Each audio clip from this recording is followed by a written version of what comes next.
Assalamualaikum warahmatullahi wabarakatuh. Baiklah, pada kesempatan ini saya akan mencoba membahas atau lebih tepatnya meresume materi latsar dengan topik yang cukup menarik untuk dibahas ya, yaitu anti korupsi. Korupsi merupakan suatu tindakan yang dengan sengaja melawan hukum untuk memperkaya diri pribadi, orang lain maupun suatu kelompok yang dapat merugikan negara atau perekonomian negara. Nah, sedangkan anti merupakan lawan daripada korupsi, melakukan, tidak melakukan, ya. Nah, sebagaimana pengertiannya tadi, berarti yang berpotensi melakukan tindakan ini adalah orang-orang yang mempunyai kekuasaan atau wewenang ataupun otoritas untuk melakukannya. Berarti lebih tepatnya para petinggi-petinggi, ya. Kalau misalkan rakyat biasa tidak mungkin bisa melakukannya, dapat merugikan negara, ya. Apalagi menggelapkan dana. Nah, sebenarnya ya, korupsi itu tidak hanya merugikan negara, tapi korupsi juga bisa terjadi pada diri kita sendiri sehari-hari kita di rumah maupun dalam profesi kita yang lebih sederhana. Dalam konsep yang lebih sederhana tepatnya. Salah satu contoh, misalkan saya sebagai pendidik, jadwal saya jam 8 pagi. Nah, saya datang ke kelas atau masuk di kelas itu jam 8 lewat. Berapapun lewatnya itu, walaupun 1 menit, walaupun 5 menit, walaupun cuma 10 menit, itu sudah merupakan tindakan korupsi. Nah, jadi bisa kita simpulkan bahwasanya tindakan korupsi itu ialah tindakan yang secara sengaja merugikan orang lain. Itu intinya, ya. Nah, dasar-dasar anti korupsi itu sebenarnya merupakan refleksi daripada dasar-dasar akuntabilitas. Berarti bersamaan, sama, refleksi sama.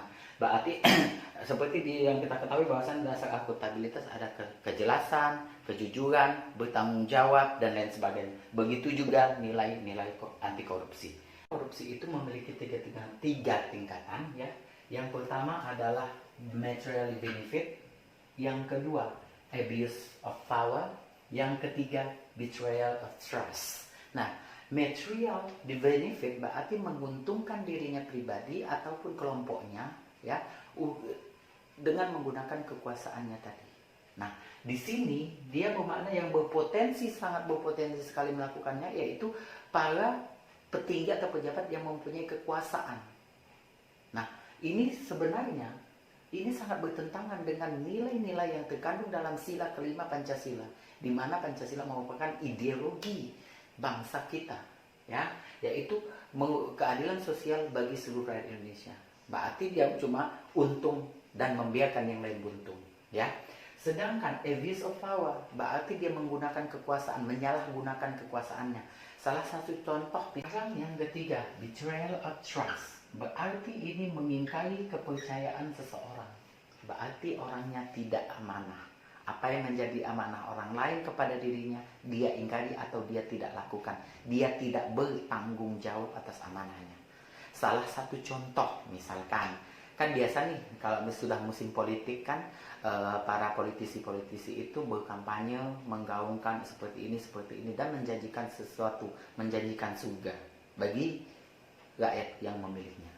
Nah, karena kita tadi terbuai sebagai rakyat, kita terbuai dengan janji-janjinya. Nah, sehingga dia memenangkan pemilu tersebut dan melenggang ke kursi DPR. Setelah dia sampai di kursi DPR, dia menikmati yang baru dan lupa akan janji-janjinya yang telah dia janjikan dengan masyarakat yang memilihnya. Ya, kau tidak akan bisa melenggang ke kursi DPR. Itu salah satunya, ya, yang sering terjadi. Nah, tentunya juga ya, korupsi ini terdiri dari beberapa jenis ya, sebagaimana yang saya tadi. Oke, selanjutnya yaitu tindakan korupsi itu memiliki beberapa jenis ya. Yang pertama terkait keuangan negara. Terkait dengan keuangan negara itulah tadi berarti para pejabat, aparatur negara ya, aparatur sipil negara. Sekarang selanjutnya jenis korupsi. Nah, jenis korupsi ini yang pertama adalah terkait dengan keuangan. Nah, ini keuangan, ya. Keuangan negara berarti para pejabat atau aparatur negara yang mempunyai otoritas untuk melakukannya, ya.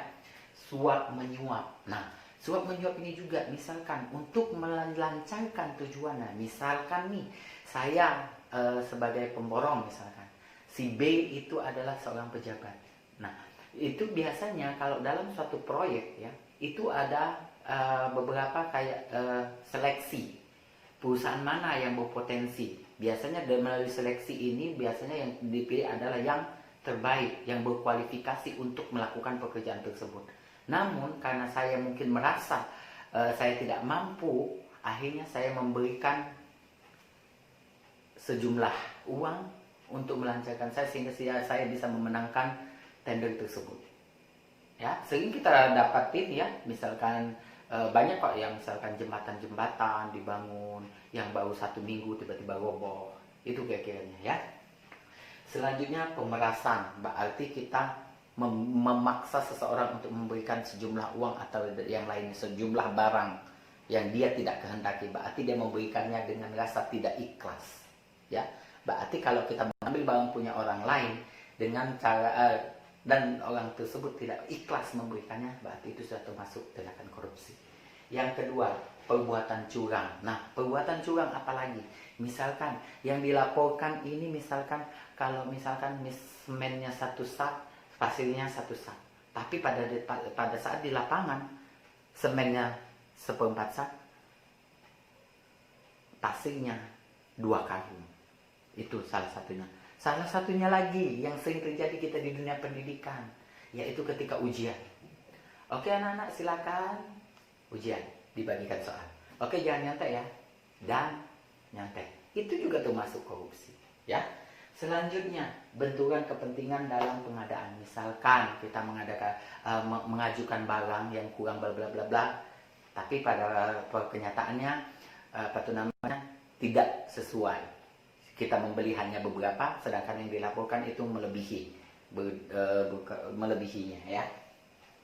Nah, benturan kepentingan dalam pengadaan. Nah, berarti pengadaan barang, misal seperti itu. Misalkan yang kita butuhkan itu cuma 3, sedangkan yang kita laporkan atau kita anggarkan itu 10 misalkan ya.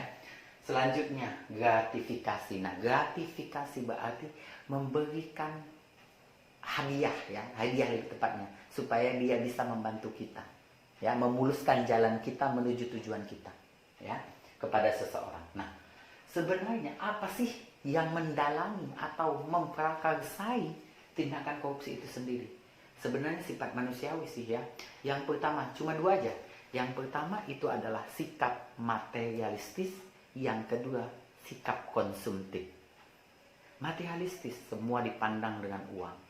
Kalau Anda ada uang, ada jalan. Salah satunya itu. Ya, demi memuaskan egonya tadi. Misalkan, saya hanya seorang dosen. Terus, saya melihat kehidupan orang-orang yang mewah. Sehingga saya tergiur. Dan saya tentunya seorang dosen, semua orang tahu berapa sih gajinya. Tapi karena ego saya tinggi, karena saya materialistis juga, saya ingin terlihat saya ini bisa, saya ini mewah walaupun cuma dosen. Sehingga saya menghalalkan segala cara untuk mendapatkannya. Misalkan dengan memakai pakaian-pakaian yang branded dan lain sebagainya. Yang kedua, konsumtif. Berarti kita cuma orang pasif yang tahunya membeli tanpa kreativitas. Padahal kita sebagai aparatur sipil negara ataupun rakyat biasa membutuhkan kreativitas. Saya misalkan salah satu lagi, dosen yang mengharapkan gaji tiap bulan baru dapat. Bagaimana caranya kita berkreativitas untuk menghasilkan uang dengan jerih payah kita sendiri tanpa merugikan orang lain? Misalkan saya ada kerja sampingan dengan membuat suatu usaha, misalkan kuliner, jadi entrepreneurship, namanya sampingan. Sehingga kita tidak terpikir untuk memakan atau mengambil yang bukan hak kita. Itu sebenarnya penyebabnya. Nah, bagaimana sih menanggulangi atau melakukan tindakan anti korupsi ini? Sebenarnya ada beberapa, tapi yang saya garis bawahi atau saya highlight di sini adalah 3 poin saja. 3 poin ya. Yang pertama, diyakini dalam hati. Ketika kita meyakini, berarti kita sudah diawali oleh niat untuk tidak melakukannya. Dan kalau sudah ada niat dan kita meyakini dalam hati, berarti kapasitas untuk atau potensi untuk terjadinya tindakan korupsi tadi itu lebih kecil. Dan yang kedua harus dibarengi, Yang kedua harus semangat. Kita itu meyakininya itu dengan semangat. Kalau tidak ada semangat, berarti kita tetap goyah, bisa goyah. Dan yang terakhir, yang paling signifikan itu adalah komitmen. Komitmen itu berarti kita berkomit ataupun kita amanah dengan ucapan kita di kita sendiri. Saya tidak mau, sampai kapanpun tidak mau. Ya, kita berkomitmen. Ya, jangan sudah ngelihat, wih banyaknya duit, mulai. Berarti itu tuh. Ya, jadi atau menghindari tindakan korupsi, 3 ini tidak bisa dihindari. Yang diwadahi oleh hati nurani. Refleksi, oh iyakah ini benar? Tanya kembali di nurani kita. Karena yang paling jujur di dunia ini adalah nurani kita sendiri. Kalau otak masih bisa dipengaruhi, tapi kalau sudah berkata nurani, itu tidak bisa ditawar-tawar. Tapi pengendalinya adalah otak kita. Misalkan kita melakukan ini salah. Sebenarnya hati kita ini sudah bilang ini salah. Nurani kita sudah bilang ini salah. Tapi karena ego tadi, karena ini kita pengen terlihat bagus, otak kita belum main bagaimana caranya. Sehingga menghalalkan. Sedangkan ini menangis. Ya, makanya di sini saya temukan cinta. Jadi apa yang saya pelajari adalah korupsi itu benar-benar tindakan yang tidak bisa ditolerir. Yang dapat merugikan rakyat. Apalagi sebagai aparatur negara. Yang dimana diamanahkan untuk menjalankan visi misi pemerintah dalam perkembangan dan menyenangkan atau membahagiakan atau mensejahterakan rakyatnya. Sebagaimana yang kita ketahui, aparatur negara sebenarnya status kita ini lebih rendah dari rakyat biasa karena kita adalah pelayan mereka. Ya. Jadi ketika kita mampu menjalankan sesuatunya itu dengan menerapkan nilai-nilai dasar akuntabilitas ataupun nilai-nilai dasar anti korupsi dengan jiwa nasionalisme, kita dapat menghindari yang namanya tindakan korupsi. Kita dapat mengurangi segala sesuatunya itu. Kita mulai dari diri kita pribadi, baru ke lingkungan atau ke rumah, lingkungan, dan menyebar. Ya, intinya dimulai dari diri kita pribadi. Baiklah, dari pembelajaran ini juga ini menambah wawasan saya. Jadi ketika saya melakukan sesuatu, saya akan memegang teguh ini. Apakah ini benar atau tidak? Insya Allah saya akan menerapkannya. Mungkin saya yang lalu-lalu banyak melakukan korupsi, baik dengan mahasiswa saya, dengan teman, ataupun saudara. Ya, dari pembelajaran ini, saya akan mencoba meyakinkan hati, semangat, dan komitmen. Insya Allah ketika kita dapat menjalankan amanah yang bertanggung jawab atau menerapkan akuntabilitas, yang kita bisa mempertanggungjawabkan apa yang menjadi amanah kita dengan bukti-bukti, dengan performa-performa kita.